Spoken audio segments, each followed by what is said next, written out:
सुप्रभात छात्राओं, हम स्नातक द्वितीय वर्ष के प्रथम प्रश्न पत्र का जो रीतिकालीन काव्य से संबंधित है अध्ययन कर रहे हैं और इसके अंतर्गत हम आज कवि देव के विषय में जानकारी प्राप्त करेंगे।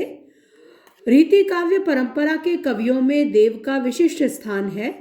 ये अनेक रईसों तथा नवाबों के आश्रय में रहे किंतु कहीं भी जम नहीं पाए। भाव विलास के रचनाकाल संवत 1776 के आधार पर डॉक्टर रामचंद्र शुक्ल ने इनका जन्म संवत 1730 माना है। डॉक्टर नगेंद्र ने इनका जन्म सन 1673 ईस्वी और मृत्यु अनुमानतः सन 1767 के आसपास मानी है। इनके विषय में प्रामाणिक जानकारी का अभाव है। कहीं भी किसी एक आश्रयदाता के आश्रय में देव नहीं रहे हैं। अनेक स्थानों पर यह भ्रमण करते रहे हैं और अनेक आश्रयदाताओं के आश्रय में इनका निवास रहा है।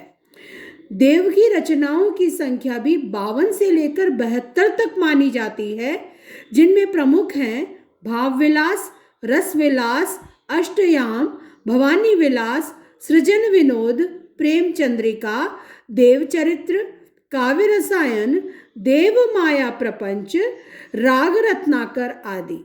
ग्रंथों के अधिक संख्या के संबंध में डॉक्टर शुक्ल ने स्पष्ट लिखा है कि देव अपने ग्रंथों के कवित्वों को इधर से उधर करके नया ग्रंथ बना देते थे, जिससे एक ही कवित्व अनेक ग्रंथों में मिल जाता है।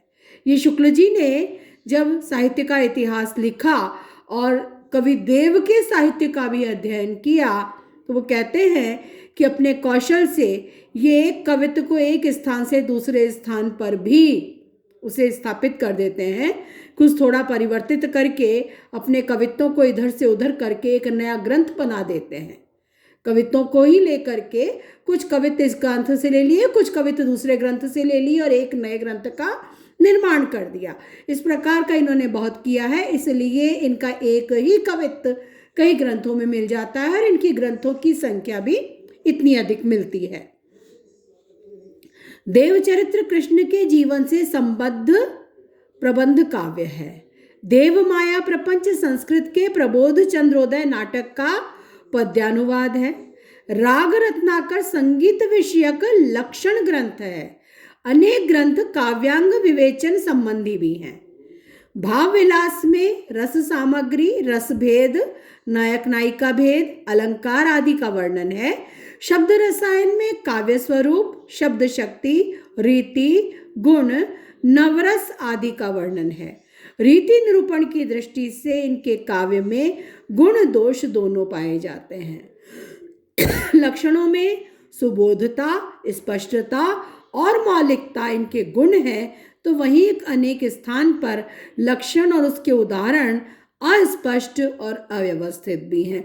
हम रीतिकालीन काव्य के संबंध में पूर्व में अध्ययन कर चुके हैं और रीतिकालीन काव्य प्रवृत्तियों को भी अच्छी तरह से जान चुके हैं और उसके अंतर्गत आपने देखा है कि इन कवियों में बहुत से कवि ऐसे हुए हैं जिन्होंने संस्कृत के लक्षण ग्रंथों के आधार पर काव्य रचना भी की है और जो काव्य शास्त्रीय जो लक्षण ग्रंथ थे उन लक्षण ग्रंथों की भी रचना की है। काव्य शास्त्रीय लक्षणों के संबंध में भी इन्होंने ग्रंथ लिखे हैं। तो उनमें हम देखते हैं कि कवि देव के भी कुछ ग्रंथ आ जाते हैं, जैसे संगीत विषयक लक्षण ग्रंथ लिखा इन्होंने राग रत्नाकर नाम से।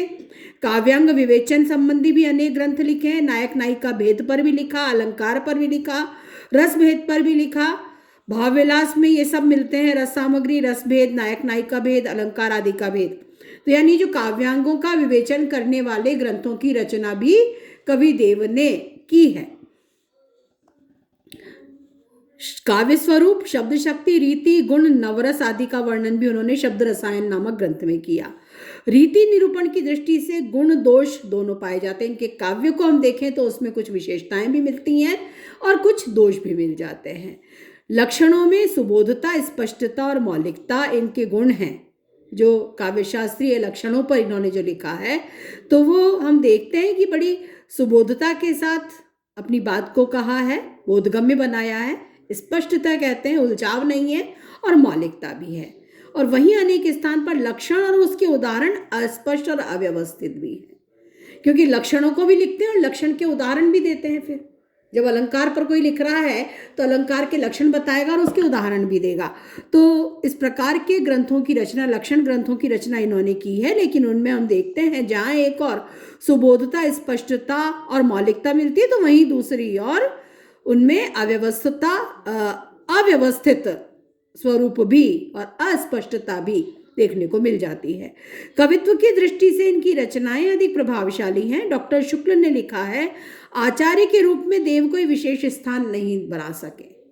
यानी एक आचार्यत्व की दृष्टि से उन्होंने काव्यशास्त्रीय उपादानों पर लक्षण ग्रंथों की रचना की। बहुत सारे उन्होंने लिखे हैं, बहुत सारे काव्यशास्त्रीय अंगों पर उन्होंने लिखा है, लेकिन उस दृष्टि से, आचार्य की दृष्टि से उनका विशेष स्थान नहीं माना जा सकता। लेकिन कवित्व और मौलिकता देव में खूब थी, पर उनके सम्यक स्फुरण में उनकी रुचि विशेष प्रायः बाधक हुई है। लेकिन दूसरी तरफ हम देखते हैं, एक कवि के रूप में जब देव को देखते हैं तो कवित्व की दृष्टि से उनकी रचनाएं अधिक प्रभावशाली हैं। उन्होंने जो कवित्व लिखे हैं बड़े भावप्रवण हैं, तो कवित्व की दृष्टि से अधिक प्रभावशाली है। लक्षण ग्रंथों की दृष्टि से या आचार्यत्व की दृष्टि से इतना प्रभावशाली लेखन उनका नहीं है। कवित्व में मौलिकता तो है, लेकिन सम्यक स्फुरण में कहीं ना कहीं उनकी जो आचार्यत्व की जो रुचि थी वो कहीं ना कहीं बाधक बनती है। इन्होंने दर्शन शास्त्र, ज्योतिष, संगीत, तत्वचिंतन आदि से संबंधित रचनाएं लिखी हैं, किंतु मूलतः वे रसवादी कवि, रस को काव्य की आत्मा के रूप में स्वीकार करते हैं। इस रूप में वो रसवादी कवि हैं। इनके काव्य में कल्पना की ऊंची उड़ान के साथ साथ सौंदर्य बोध भी है। अद्भुत कल्पनाएं करते हैं और सुंदर निरूपण भी हमें देखने को मिल जाता है। अपने रीति निरूपण में सिद्धांत रूप में रसवादी होने का परिचय उन्होंने अपने काव्य में उसका निर्वाह करके दिया है। काव्य में सर्वत्र रस का निर्वाह करते हैं और रसवादी आचार्य इन्हें कहा जा सकता है। स्वयं रस को काव्य की आत्मा के रूप में स्वीकार करते हैं। इनके काव्य को जब हम पढ़ते हैं तो उसमें भी रस निरूपण जो हमें दिखाई देता है, उसके माध्यम से हमें पता चल जाता है कि रसवादी आचार्य ही हैं। बिंब योजना चित्रकला के रमणीय संयोजन एवं अभिव्यंजना कौशल के माध्यम से विशेष सौंदर्य की सृष्टि की है।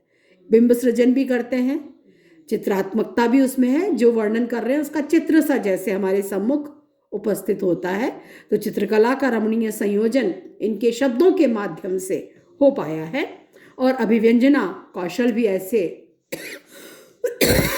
कवित्वों में हम देख पाते हैं जहां अभिव्यंजना बहुत सरस और बहुत प्रभावशाली बन पड़ी है।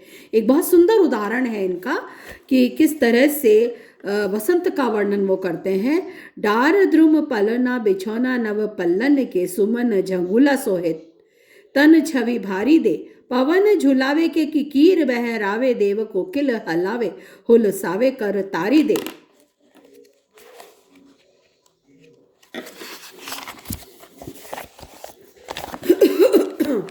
पूरित पराग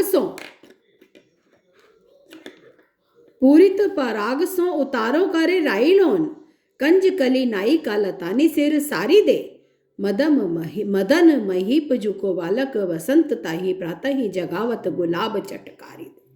अद्भुत जो वसंत की प्रकृति है उसका एक मानवीय स्वरूप इन्होंने यहाँ प्रस्तुत किया। अद्भुत बिंब सृजन है, एक जैसे चित्र सा बनाया जा रहा हो कि किस तरह से मदन स्वयं कामदेव रूपी जो राजा हैं उनका बालक है वसंत, जो मानो पालने में सोया है, और उस पालने में सोए बालक के बिंब के माध्यम से एक पूरा भारतीय संस्कृति का उस स्वरूप का बिंब खड़ा होता है, जिसमें बालक है, पालने में सोया है,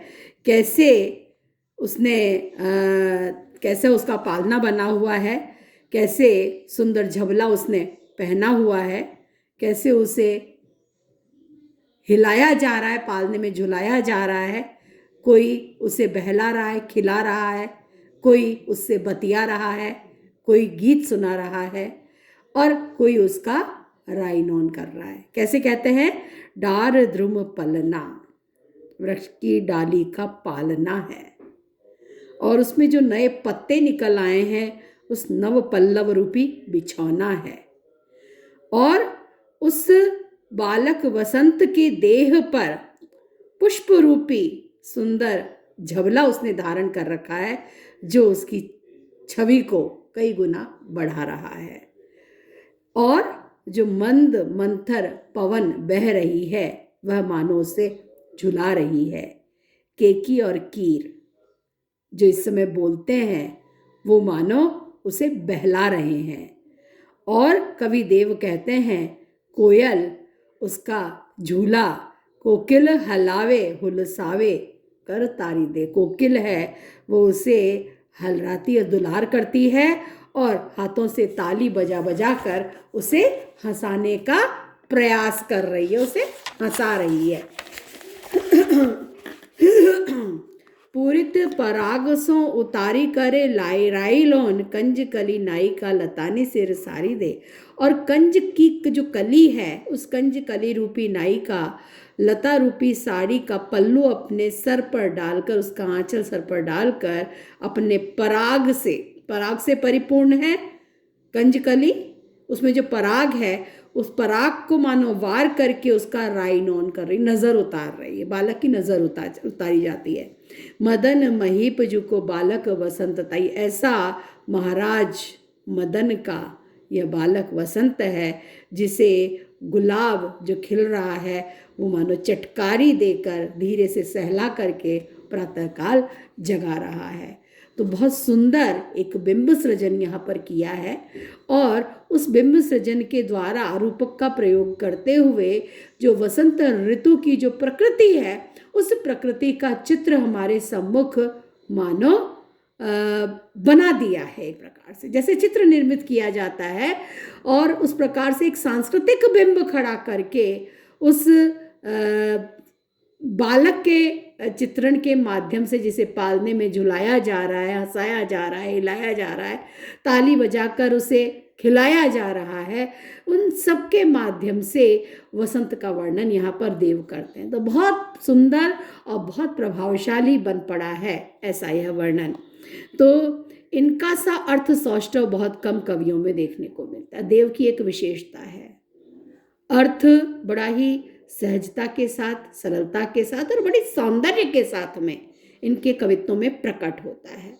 अर्थ का जो सौंदर्य है और अर्थ के माध्यम से भाव का जो सौंदर्य है। शब्द चमत्कार तो है ही सही, लेकिन शब्द चमत्कार के साथ साथ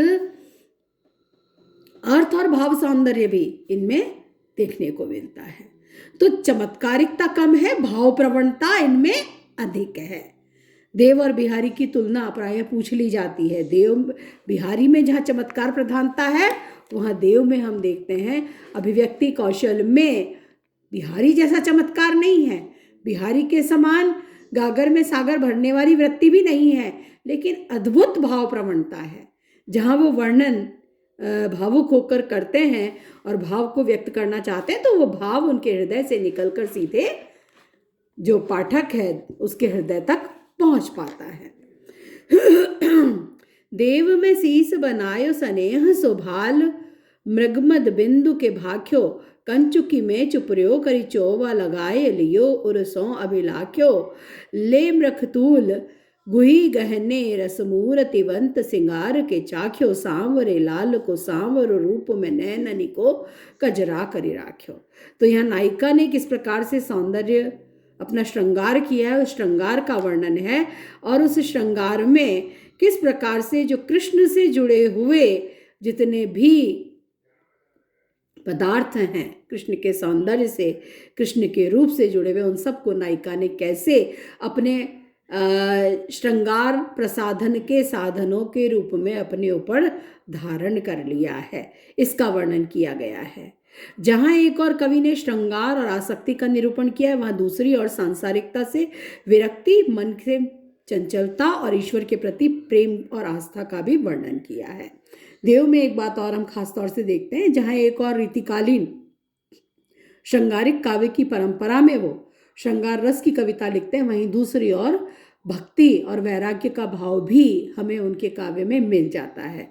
और जहाँ भक्ति और वैराग्य का भाव आता है वहाँ हम देखते हैं कि जहाँ श्रृंगार में आसक्ति है वहीं भक्ति और वैराग्य के भाव में या उस काव्य में सांसारिकता से विरक्ति मिलती है। मन की चंचलता और ईश्वर के प्रति प्रेम और आस्था का भी वर्णन है। मन की चंचलता का विरोध है और मन की चंचलता को बताते कि मन कैसा चंचल है, उसके स्थान पर ईश्वर के प्रति प्रेम करना चाहिए। मन को संयमित करके ईश्वर में मन लगाना चाहिए और ईश्वर के प्रति प्रेम और आस्था का वर्णन भी वो करते हैं। ऐसे वर्णन भी इनके काव्य में हमें बहुत सारे मिल जाते हैं। ऐसी जो मैं जानतो कि जेहे तू विषय के संग, ए मन एरे मनत मेरे हाथ पाँव तेरे तोड़ तो, आजु लोहो कंत नर नाहन की नाही सुनी, नेह सुनिहारी हारी वदन निहोर तो, चलत न दे तो देव चंचल अचल करी, चाबुक चिताउनी की, मारी मोह मोर तो, भरी प्रेम पाथर नगारो दे गरे, सुबांधी राधा वर विरध के वारिधि में बोल तो मन तेरी चंचलता को यदि मैं इतना अच्छी तरह समझता तो तुझे पूरी तरह से जो परमात्मा या ईश्वर के या राधा के प्रेम का भारी पत्थर तेरे गले से बांधकर राधा के यश रूपी सागर में मैं तुझे डुबो देता। इस प्रकार की बात यहाँ पर वो कहते हैं। आगे की चर्चा हम अगले वीडियो में करेंगे।